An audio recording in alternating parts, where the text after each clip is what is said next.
welcome to Trish Dishes Up. We're here in my kitchen in Cockleshell, and I have a learner today that's going to join me. It's my sister Theresa, who is eagerly looking forward to making Irish scones. She's a fantastic cook.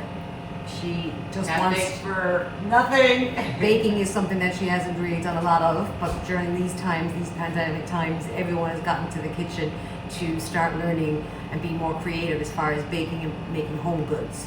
So we're going to do one of the very most basic things that we do in our society, and it's making scones. Scones, we have them in the morning for our tea break.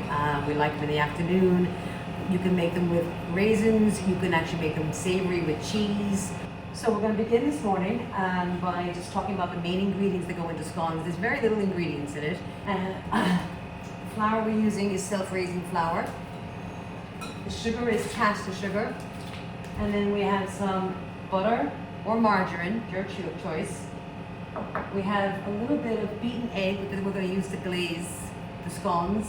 This scone mixture doesn't have any egg in it, so if you don't want to glaze or if you don't want to use any egg at all, there's no need to. You don't have to. Salt, and that's the caster sugar.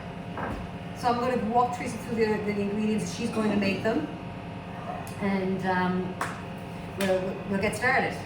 So first thing we're going to do is we've already pre-weighed the ingredients, and the flour is 225 grams of flour. So Theresa's going to put this into what we call a sieve, and then she's going to sift it. And sifting has a lot of there's a lot of reasons that you sift. One is to break down all the flour, make sure it's nice and smooth. And the other one, which is the most crucial reason, is trying to get air into whatever you're baking. And air helps make a product rise, and it's very important when you're using any kind of recipes that include sifting to get the air in there. And a teaspoon of salt. You can actually sift that as well. So if you put your sieve right back on there again, and just basically, just that. That's a teaspoon. She's sifting that in. And then she's got the sugar, which is weighed out, and is 25 grams of caster sugar. And that's in that little bowl. You don't have to sift that, because that's not going to come out anything. She's going to add that in, and then she's just going to mix it around. Her hands have been clean and washed. She's just going to mix all that around. And then she's going to add the butter. And the butter is the same equal quantities to the sugar. So it's also 25 grams. And this has been cut into small chunks. And we're going to add this to the mixture, and we're going to rub this in. And this is a terminology that you use when you're baking. And so the rubbing in is you're also getting air. So if you put in your butter and you keep incorporating the flour into the butter, you're breaking down the butter and you're adding the butter is the fat to the dry mixture. And if you do it with your top of your fingertips, and what you want is you want to incorporate all that butter into the flour till it's like fine breadcrumbs. It'll take a few minutes, but you know it's nice to work it and get the feel of the flour, get the feel of the butter. So we'll let Theresa do that for a few minutes. So she's still incorporating all that butter. It doesn't take that long, and as you can see, I'm going to show them Theresa. Her mix now, it almost turns like a yellowy color because you've got the flour and the butter incorporated in that, and it feels like fine breadcrumbs. It's actually beautiful. You don't want to overwork it because it'll be tough, but it's really lovely and soft. So now, if you just want to make a little hole in the middle, a little hole in the center, right? Just make a little hole. We call that a well. And you're going to add in your milk. And the milk has been weighed out, and it's 150 mils.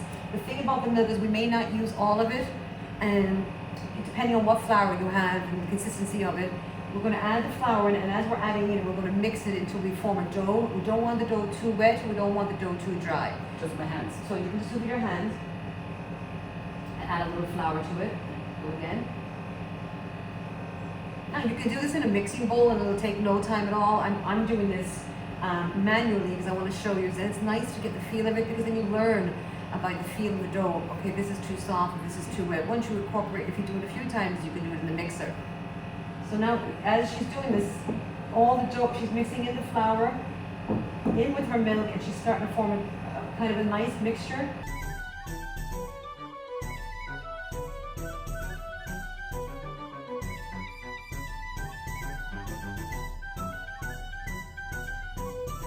like I said, we won't want to overwork it. We're just going to bring it together now like in a ball. There you go.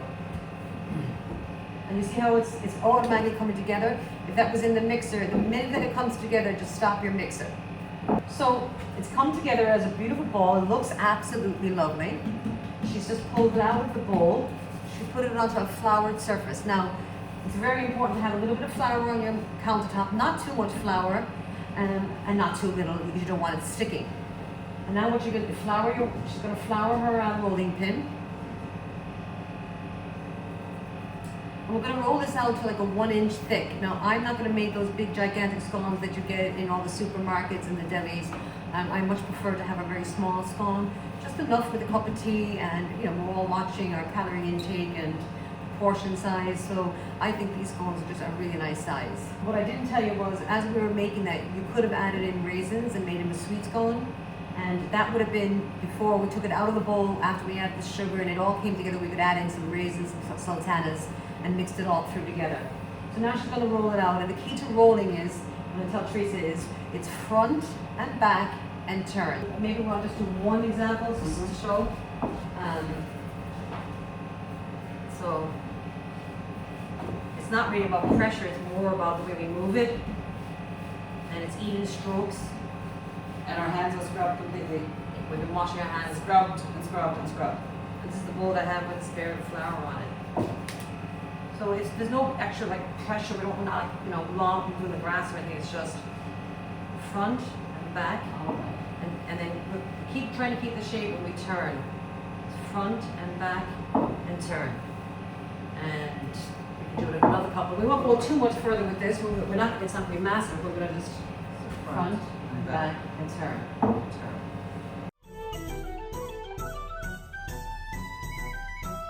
So she has it rolled out and front.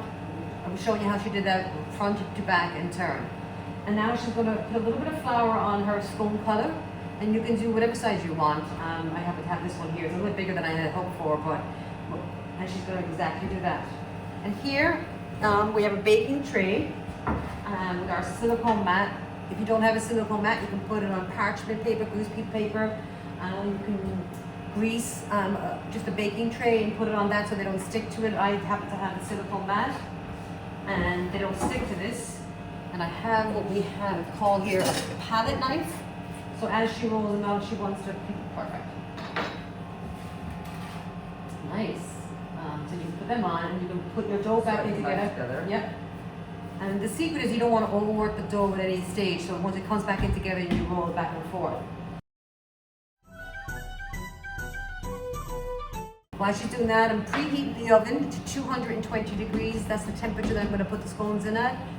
And they should cook, depending on everyone's I have it on a fan. If your oven doesn't have a fan, that's fine. 10 to 12 minutes.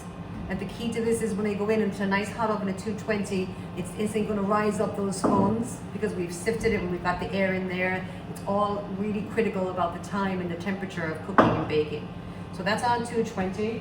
Just going to get another couple scones and that, and we're going to glaze them, and then we're going to pop them in our oven, and then we're going to have some nice jam and cream. So we have the scones cut into the shapes. We've got 2, 4, 6, 8. We've got 10 scones out of that batch. And they might not be big monstrosity ones, but at the same time, you saw the ingredients that went in there, very, very small ingredients. We have a beaten egg here that Teresa's going to glaze with a pastry brush to top them to give them a nice golden color. As you can see, 25 grams of sugar is all that's gone into that, and 25 grams of butter, which is really good. And you could have omitted the sugar and added in raisins and sultanas, or you could have done half the sugar and half the raisins. You could also do wholemeal scones as well.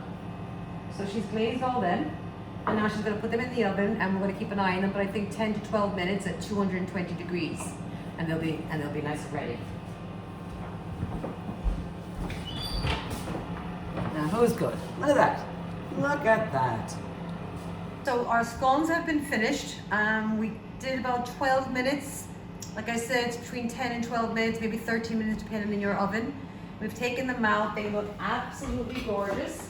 And traditionally in Ireland, they're served with either butter, whipped cream, and the jam of your choice. We have some blackcurrant jam here. It's homemade here in Kerry. It's absolutely fabulous. And these are Teresa's scones that came out beautiful. She's gonna pick one and she's gonna slice it in the middle. I'm getting the fattest. And if you slice it on your plate and just show everyone on the plate there how it looks in the center.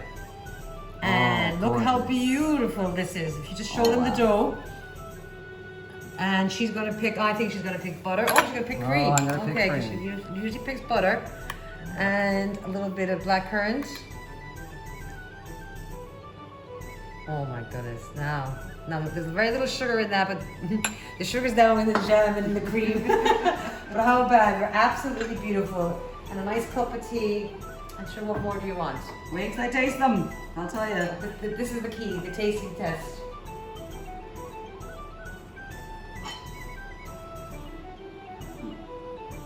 No, I'm brilliant. I'm brilliant. And thank you. You're welcome, thank you very much. And thank you, and I'm gonna put the recipe on underneath the video, and join me next week when we're gonna do banana bread. And check out my other YouTube video that's Granny Rita's homemade Irish soda bread. Absolutely beautiful bread, made from the olden way on a griddle pan. See you next week. Bye guys.